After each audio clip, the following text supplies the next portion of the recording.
Ladies and gentlemen, welcome back to Talk Spicy. I'm Coach Gene Clemens. As always, I am blessed to be joined by the best head coach Kevin Smith, head football coach of Perry High School, the 2023-2024 4A state champions. Is that right, Coach Smith? Yes, 4A, sir. right? Yes, sir. Yeah.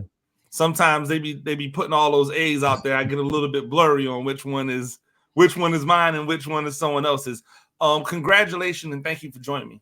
Yes, sir. Thank you, Coach, and thank you for having me. Absolutely. How many years have you been in Perry now? All right, so I'm going into my 8th season here at Perry High School. I'm going into my 31st season overall.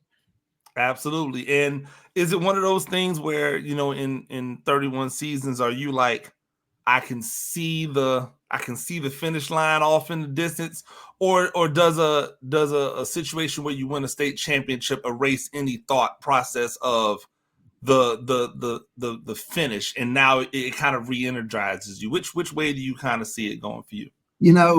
About 10 years ago, I thought I could see the light at the end of the tunnel. We all get a little burnt out, and then you got to step back and you got to realize what your purpose is. And then when you understand what your purpose is, then it's not burnout anymore. And, here I am at 30 years, and, I don't know what I'd do if I wasn't coaching. And I know our young people, they need athletics. They need good, strong leaders. And, I just don't think the good man upstairs is ready for me to be done yet. So I still look forward to coming to work every day.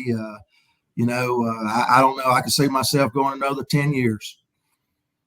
Hey, I don't blame you at all. Sometimes I wonder about what life looks like for me if I just completely gave up coaching. But like you said, it's one of those things where when it's a calling and that's what you should be doing with your life, it makes it hard to give it up, right?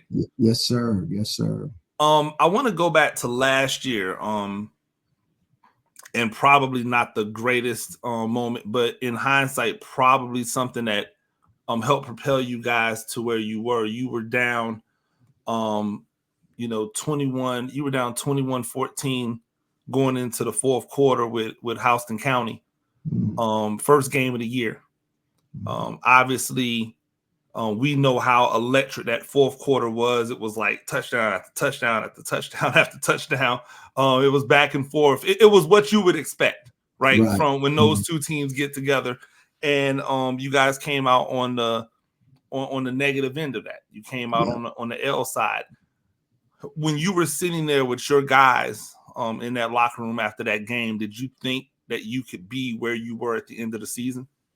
Well, I thought we could. We try to look at things. We can't see the end of the season.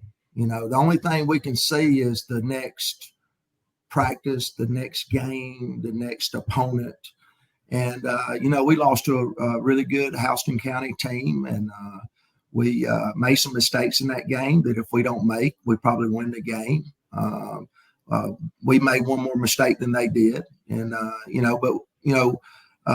we don't dwell on our losses. We learn from them. So we went back through that game, and that was our first game of the season. That was our second game of the season. And a lot of first games, there's a lot of mistakes out there that you clear up for that second game. And, we were able to look from that, go back and study that game film, learn from our mistakes. And, and then we moved on, and, we didn't, blame each other. Coaches didn't blame players. Players didn't blame coaches. We went back to work, and, hey, we're going to get it right this week. And that's sort of the approach that we try to take, is controlling the things that you can control.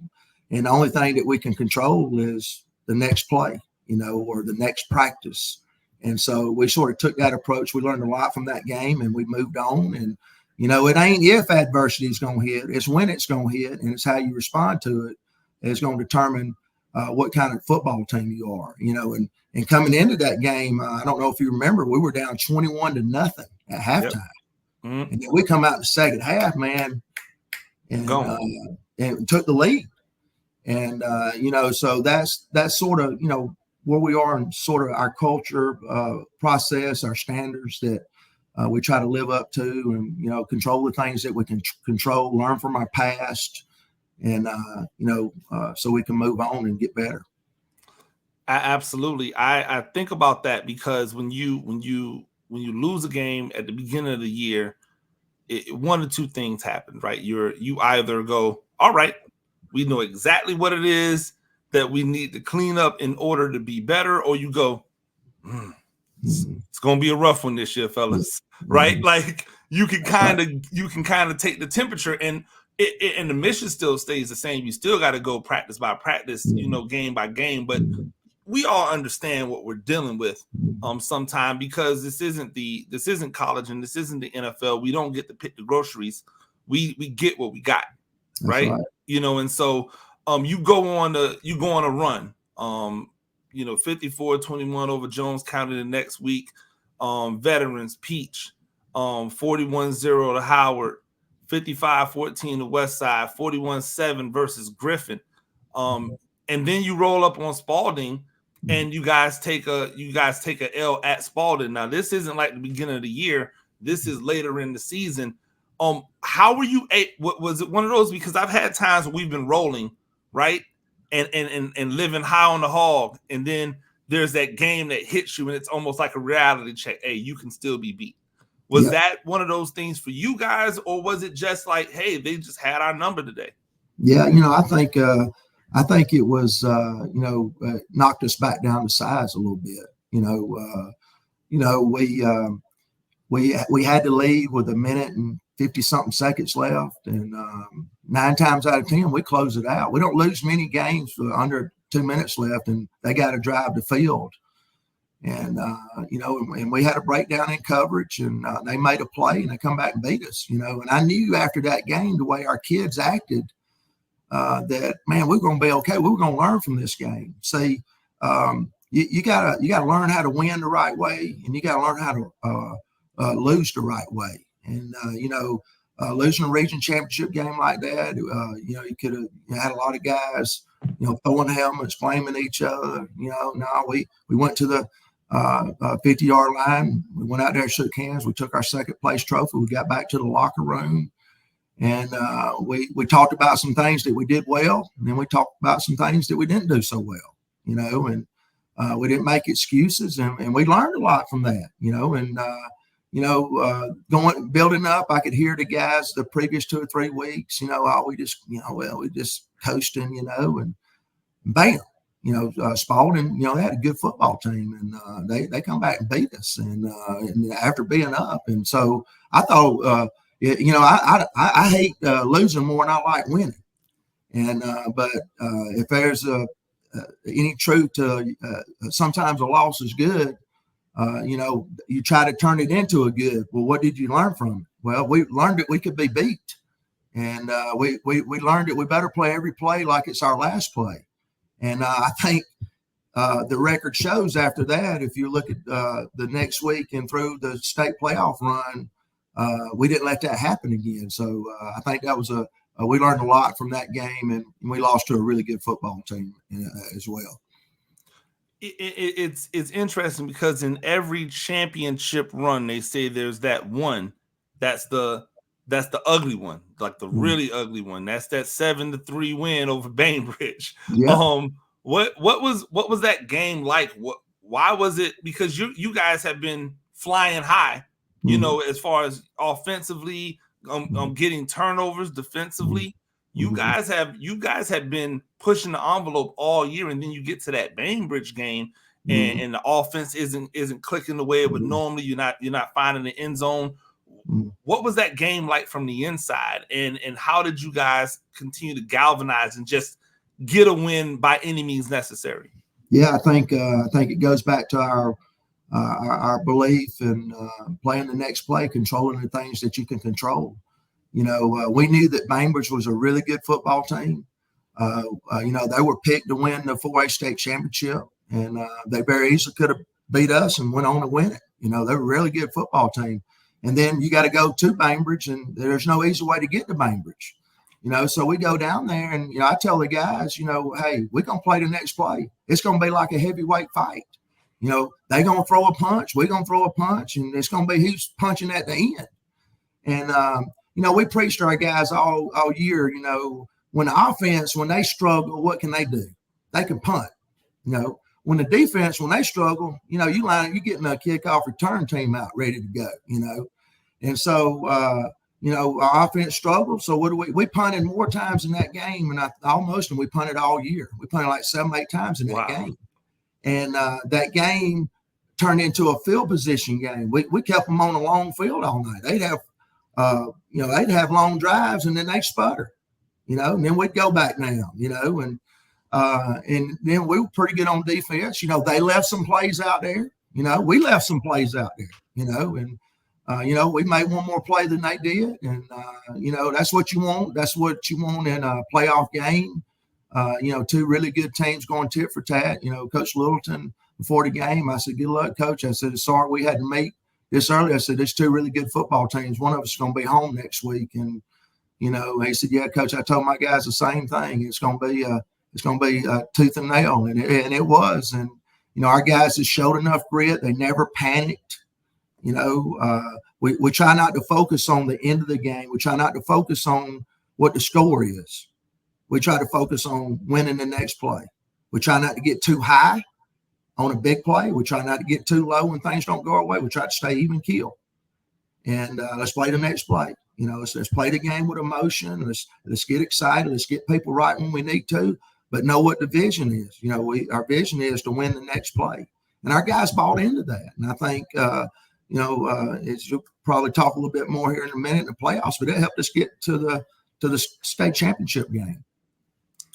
Yeah, and really, once you guys got past Bainbridge, it was 3 to the chip, 38-27 victory over Stockbridge in the championship game. I just want to know in the final minutes of the game, what was going through your mind? And as you surveyed the scene, like, what do you remember? What stands out vividly in your memory as you knew that the job had been done? You stamped yourself as state champions, and these young men will now be cemented forever. And I think it's a cool thing. I've never had an opportunity to win a state championship in football, and so I always just wonder what the scene looks like to the people on the inside. Yeah, when it got to the end of the game, and I felt like we had the game in control, and there was a timeout, and the official comes over and tells me we got so many timeouts left, blah, blah, blah. And I looked at the official and I said, is there any way I can screw this up? I make bad because he's coach. Normally I would say no. He said, but I ain't never seen anybody fumble a kickoff return and then pick it up and run it in for a touchdown. The kickoff earlier in the game where, we returned it, had a good return. That ball was bouncing around. Stockbridge could have jumped on it. They could have went down. They had the momentum, but that ball bounced up to us. We go down to score, and you got to have a little bit of luck too. And he said, normally that's what I think. So I'm still serving there. We're still playing the next day, still playing the next play. And, just to tell you a little bit about assistant coaches that you talked about a while ago, Stockbridge, they scored a touchdown late. And our defensive coordinator, Coach Charles Anthony, who retired after 40+ seasons, those guys are coming off the field. I mean, it's less than 2 minutes or so. And he's ripping their tails up one side, down the other side. Here's a guy fixing to retire. When he was coaching him, I said, man, I might get another year out of this guy. And he's ripping them. But that's just the expectation, trying to finish the deal that we talked about a little bit earlier. We didn't finish the deal in a couple of the losses that we had. So we had to finish the deal. But then once I knew that it was over, I started, and I'm big on sportsmanship. Win, lose, or draw. We're going to line up at that 50-yard line. We're going to walk across the field, and we're going to shake hands, and we're going to respect our opponent.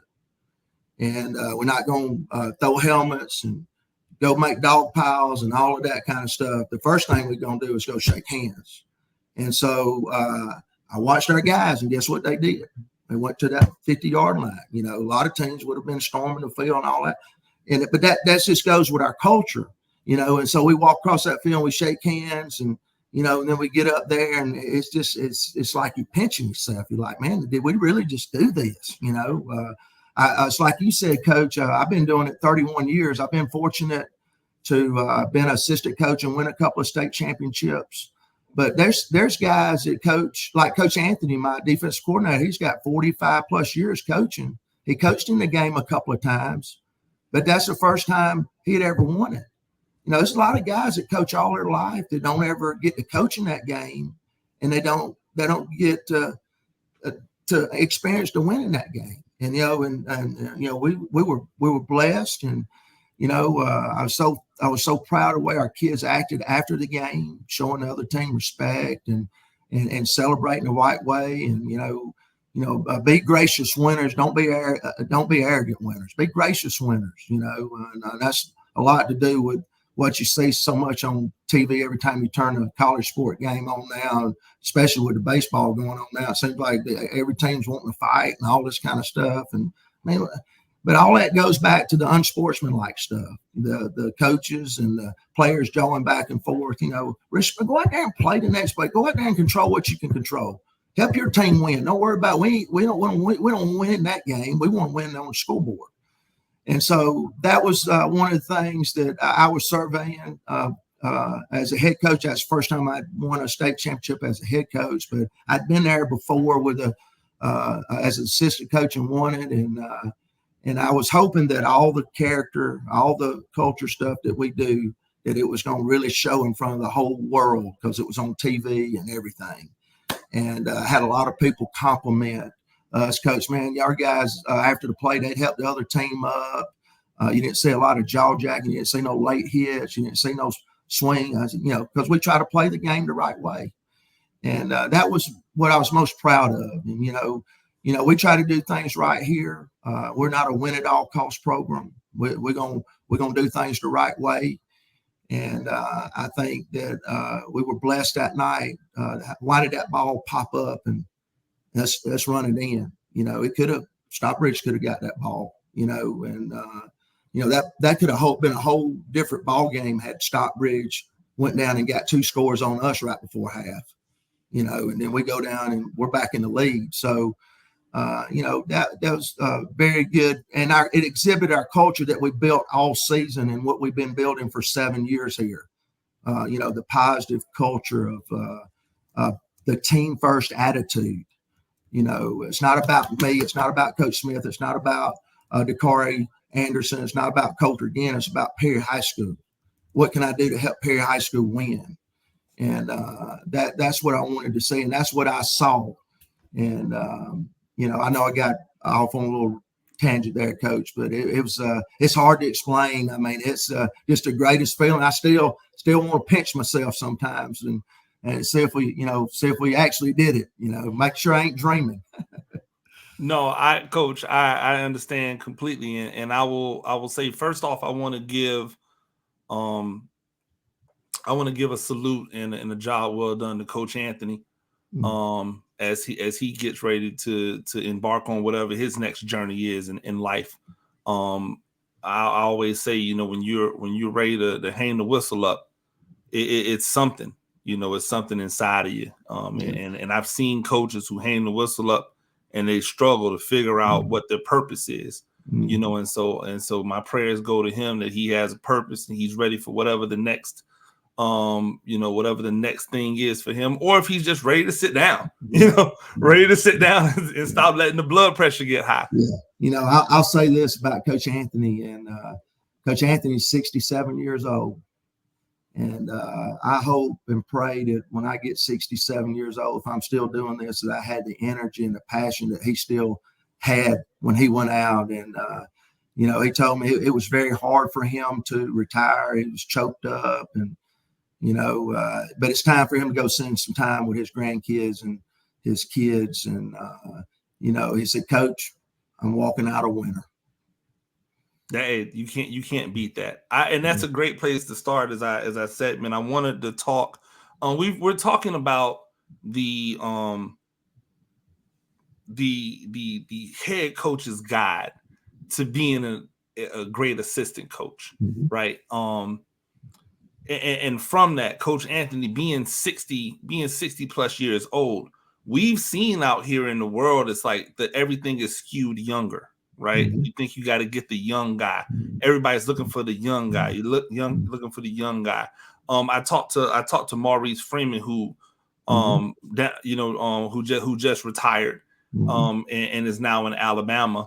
Double dipping, as I like to say, and salute to him. But he talked about, the energy and wanting to find a couple young guys for energy. And now you just talked about, a 60 plus year old guy with all the energy in the world. Energy is obviously something you got to have as a coach. But if you had to pinpoint the one, he absolutely has to have this quality in order to be a really good assistant coach, what would that be for you? It's got to be trustworthy. It's got to be loyal, and Perry High School didn't win the state championship because of Coach Smith. I had great assistant coaches, and I've got, like Coach Anthony, now that he's retired, I'm the oldest guy on the staff. Now all my other coaches, they real young, and they were able to learn up under that.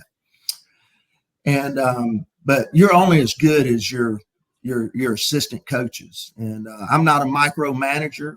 I hire a coach to do a job. I expect them to do the job. I'm gonna give them every resource that they need. I'm gonna give them all the support that they need. On Friday nights, I don't call a lot of plays on either side of the ball. I make a lot of decisions during the game, but if it's a bad play, I called it. If it's a bad play on offense, I called it. If it's a bad place on defense, I called it. But the secret to that is, I was a position coach and a defensive coordinator for a few years, but I was a position coach for a long time under legendary coach Conrad Nix at Northside High School. And when I first took this job, people asked me, said, "Well, Coach, why did it take you so long to be a head coach?" I said, "Well, I trained 24 years for this job." I just didn't. Now young coaches, they think they got to be head coach yesterday. They don't understand that they need to come in and pay some dues and earn their way up. And but anyway, when I was a position coach, I wanted my position players, to play as hard as they could for me. And I showed them I believed in them. I showed I trust them. I showed I loved them. I gave them hard love, and they played really hard for me. So when I got to be a head coach, I said, I want my assistant coaches I want them to work as hard. I want them to coach as hard as they can for me. Take that same approach into the coach's office. And every time I turn around, there's coaches up here working. And if you break it down by the hour, how much we get paid, it's pennies. Yes, sir. But that ain't what it's all about. It's about these young people. It's about building young men. And you build enough young men, you're gonna win football games. But at the end of the day, football's gonna come to an end. And we don't preach to our kids that they're gonna get a college scholarship. If they're good enough, they're gonna get one. We've had several guys to sign. But football's, what are you going to do then? And so to get back into the assistant coaches, the same thing, hey, we got to build young men. And, we give them all the resources. We give them all the support. We don't blame each other. We had to win in the coach's office too. We had to get everybody on the same page. And, a couple of our coffee bean standard is servant leadership. What can I do to help you, coach? What can I do to help you, coach? Because the more I put into you, okay, the better our team's going to be. The more our players play for each other, the better our team's going to be. If I'm going out there and playing for me and all I'm worried about is my stats, we're not going to be very good. Same way with coaches. I had defense that didn't give any points up. I had offense that scored all these points. Who cares? Long as we got one more point than the other team's got at the end of the game, that's all that matters. So how can our coaches serve each other? And we got a tight-knit coaching family. And, we had some openings. And, if I can't find the right fit, we just turn our hat around and then we'll just pick that up. because I'm very protective about who's going to come into our coach's office. They got to be trustworthy. They got to be hard workers. They got to be, they got to have a lot of energy. They got to know that, hey, it's about these kids. It ain't about me. It's about how can I help these kids grow. And, a lot of people say that, but then it goes back to our culture, Coach. You got to control the things that you can control, what you say, what you feel, what you think, and most importantly, what you do. Okay. So I say all of this, but I walk that walk. And if I mess up, my coaches know I'm going to come back to them. My players know I'm going to come back to them and pay. I was wrong, or sometimes they come to me, Coach, you were right, but that's the do part. And you got a lot of teams out there, a lot of coaches, they do all the culture stuff. And then once the season, they ain't got time for it no more, and every Wednesday going into the state championship game on Wednesdays, we're going to win in the locker room. We're going to put football aside and we're going to win in the locker room. Win, lose, or draw, the previous state championship the whole semester. That they know, our kids know when they come down here on Wednesdays, we're going to win in the locker room. We're going to have character day. And our coaches the same way. And they help us with that. And I just think that, if you're going to have true culture, the head guy's got to walk the walk. And, my coaches know that I do anything for them. And just like my players know, there's a lot of care in there. And here's one word that we've lost in today's time, Coach Clemens, is empathy. It's, hey, let's fire the guy and get the next guy. Let's fire the guy and get the next guy. Oh, wait a minute now. You was a young coach. I was a young coach now. Coach Nix, when I was a young coach, he didn't want to fire me. He called me in and said, Kevin, we got to do it this way now. You got to get this right. Look, if you back me in this corner now, you're going to make me. Yes, sir. Thanks, Coach. I try to make that standard now. So, because Coach Nix has been a young coach. So, you got to emphasize, you got to put yourself in their shoes.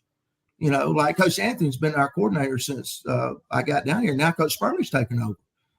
So I put myself, I was in Coach Spurley's shoes at one time. First time I had a defensive coordinator job at a state championship winning school. He's going to be feeling a lot of it. But I'm going to be able to help him. I'll empathize. It ain't, well, let's fire him. Man, they can't do nothing, or we can't score any points, whatever it is. Let's empathize, put yourself, how can we help that coach? How can we help that player? We all were players too. Players struggle. Yeah, man, I went through that when I was in high school too. Not just, sometimes people just want to throw kids away because they do something stupid. Well, if we don't yank them back in line, if we don't straighten them back up, then who's going to straighten them up? If we just kick them out to the curb, who's going to, they're going to be in prison, But it's the same way with the coaches, that word empathy that's left our society still works down here in Perry, Georgia. Absolutely. I think one of the things you said, and it's great, because we constantly forget that we were at some point at that level, right? Mm-hmm. We were all players, or at least most of us were players. We've all been the young coach who thinks he's ready to tackle the world in 1 year of coaching. We've all been the vet who thinks he's got everything figured out, right? Yeah. Like we've all been in those different areas. And you talked about empathy, and I wanna get you out of here on this, but the one thing that I've made the analogy of in coaching is that the coaching staff has to treat their relationship with the program like a marriage. That's exactly we're married. Like the kids are going to grow up and leave. So the things that we do to each other when we think it's for the kid, we really have to understand that our relationship has to be strong in order for the kids to thrive. If we've seen it a million times. How many times have we tried to figure out what was going on with a kid, and then we figure out, okay, there's something at home with mom and dad, or mom and dad aren't in the house, and now that kid is trying to figure the thing out because it's there's so much disruption, there's so much unrest at that level. And so one of the things that I've seen happening in coaching staffs is a them versus us mentality. How do you continue to cultivate the marriage on a year in, year out basis when you understand that people have bigger ambitions and goals, and how do you keep that them versus us out of your staff? Yeah, I think the biggest thing is I've been on staffs where there are a lot of egos and everybody want to take the credit for it, and then I've been on staffs where we didn't care who got the credit for it. We married each other, like you said, and we kept this thing going. And I think egos gets in the way of a lot of things, coaches, well, I know more than you do. And, now in nowadays society, if me and you disagree on something, we're supposed to hate each other. It's okay for me and you to disagree on something. We still respect each other. But how many times has that divided the coaches out over one play or maybe one call? Well, I think it should be this way. I think instead of, well, I respect that, and then let's work through it. Well, man, now that causes division. All right. So what, you don't think the kids see that? The kids can see if the coaches ain't on the same page. They can tell.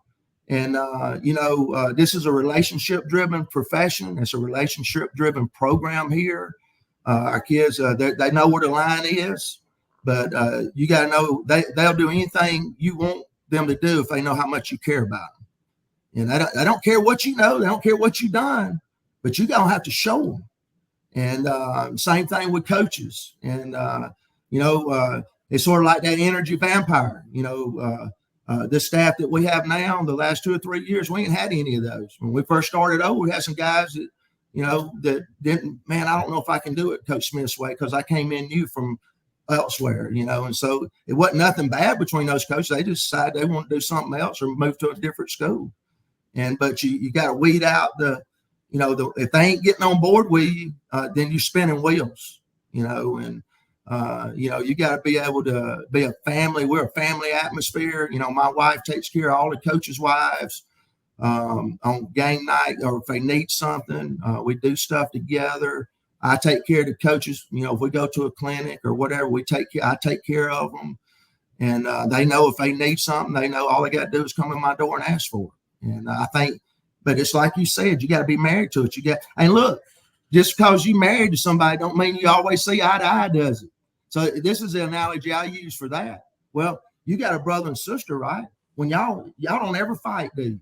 Oh yeah, coach, we fight. Yeah, I bet y'all about ready to kill each other. But if somebody come in here right now messing with your sister, what you gonna do? Oh no, they ain't gonna mess. I said exactly. It's a family. We're gonna have disagreements, but we're gonna be transparent. We're gonna communicate.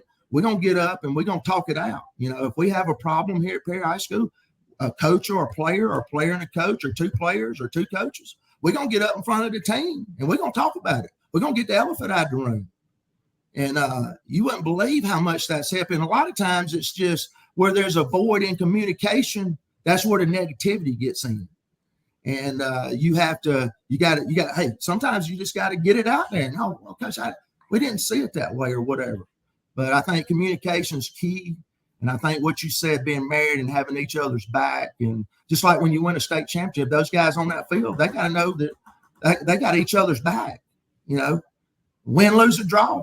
They know that, hey, we got to go, if we start pointing fingers and fighting, hell, we done beat ourselves, so there's a lot of merit to that, coach. And man, you hit that nail on the head there. And it's got to be in the coach's office. And it's got to be in that locker room. And if you don't, we got good culture here and we can sort of get away from it. Now we're going to do more culture stuff, because as long as we win in that locker room right there, we're going to win football games. Now, there's no guarantees we're going to win another state championship. We're going to win a lot of football games, but if you don't do that, you don't win in the locker room and you don't do things right, you're never going to have a chance to win it all. I'd be remiss if I let you go and didn't talk a little bit about your number one assistant. No great head coach that's married ever gets it done without a great head coach's wife. Man. Can you just speak to how powerful that relationship is, and how much it imbues you to be the man that you need to be to lead other men when you've got that strong woman to come home to on a night in, night out basis? man, I tell you what, you hit the nail on the head. And without my wife, I might not even eat during the school day. And sometimes I get so busy, she'll just drop by and have me some food, and late hours, and But my wife, we on the same page. We're about these kids. We're about our kids. We got a family too, but we're about these kids, and we're servant leaders. We want to help people. We don't. I don't need a pat on the back. I don't want it. Well, you're doing all this. No, we do this because we want to do it. We don't do this for show. And my wife, man, I can't tell you. And she takes care of our kids when I can't be there. And I tell you what, Coach, I've learned as long as I've been in this profession too. And this goes back to Coach Sweeney at the University of Clemson and Coach Bowden at Florida State. And he'll go in there and say, "Hey, guys, turn everything out, guys. Go home and be with your family, because this is going to be here when we get back." And I think that's very important. I got coaches that's got young kids, and there might be one day, Coach, I need to run and see my son play a soccer game or something. Well, you know what we got to do? We better be ready the next day. Now, we can't do this every day. Mm-hmm. Now, but I had one coach, my offensive coordinator last year, his daughter graduated from another school in the county. And he said, "Coach, she wants me to be recognized with her for the game." I said, "Okay, what's stopping you?" We play the same night. I said, "Well, we can handle it till you get here." So he goes and he walks his daughter out, and then he comes to our game, and we won. But what if we wouldn't won? That wouldn't have been the reason why not. But we're still showing that we love and support our family, and my wife, and just being that strong person. And it takes a special lady to be a coach's wife. And I'm very thankful and very, very thankful that my wife is very strong and keeps me in line. Absolutely. Coach, once again, thank you for joining me. Coach Kevin Smith, head football coach of the reigning state champion, Perry High School. Coach, I appreciate it. Good luck this year. I know you've turned the page. I know a lot of people, it's the cliche thing, turn the page.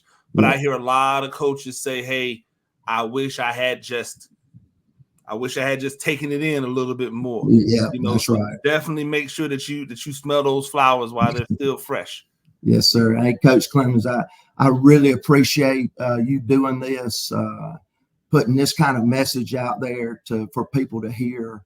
There's so much negative stuff out there, and we need more of this kind of stuff. And there's so much division in the world today. And this podcast, I know just from our conversations today, has been. I've been blessed. I know I've talked a lot, but you've said a lot of things to me that, man, I really appreciate what you do, and thank you for having me on this podcast. Hey, Coach, I appreciate it. We'll definitely fellowship again. Yes, sir. Absolutely.